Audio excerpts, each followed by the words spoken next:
નમસ્કાર દર્શક મિત્રો, સત્યમેવ જયતે લાઈવ ન્યૂઝમાં આપ સૌનું હાર્દિક સ્વાગત છે। રમજાન માસના વિવાદિત પરિપત્ર મામલે શિક્ષણ સમિતિમાં મળી વિશેષ બેઠકમાં કરાયો નિર્ણય।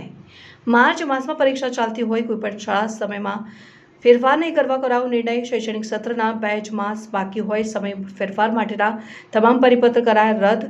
નિર્ણયની સાથે જ આગામી દિવસોમાં સમયમાં ફેરફાર કરવાની તમામ સત્તા અપાઈ શિક્ષણ સમિતિના અધ્યક્ષને।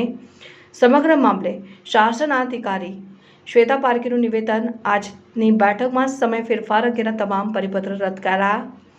હવે પછીના શાળાના સમય ફેરફાર અંગે અધ્યક્ષને નિર્ણય કરવાની અપાઈ સત્તા। ખાસ કરીને વાત કરી રમજાન માસનો જે પરિપત્ર હતો, કઈ રીતનો પરિપત્ર હતો અને કોના દ્વારા કરવામાં આવેલો હતો? વર્ષોથી ચાલી આવતી પરંપરા પ્રમાણે એ કરેલો જ હતો, પણ માત્ર એવું થયું હતું કે જે રજાઓના પરિપત્રમાં આપણે લખીએ છીએ એની જગ્યાએ એ લખવાનો બાકી રહી ગયો હતો। એટલે જે તે શાળાઓ મુસ્લિમ બાળકો જ્યાં વધારે હતા એમની અરજી આવી, એના આધારે અમે યાદ કરીને એ પરિપત્ર કરેલો। બેન, શું કહેશો? આજની બેઠક થઈ છે, બેઠકની અંદર કઈ રીતનો નિર્ણય કરવામાં આવ્યો છે? આજની બેઠકમાં એ પ્રમાણે નિર્ણય કરેલ કે ભાઈ માર્ચ મહિનો શરૂ થયો, હવે માર્ચ એપ્રિલ 2 જ મહિના આપણી પાસે છે, એટલે શાળા સમય બાબતના જેટલા બી હોય એ પરિપત્ર રદ કરવા અંગેનો ઠરાવ કરવામાં આવ્યો।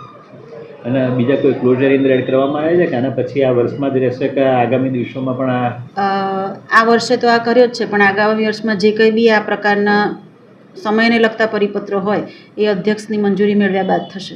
એટલે અત્યારે હાલમાં એ તમામ પરિપત્રો કેન્સલ થઈ રદ ગણવા।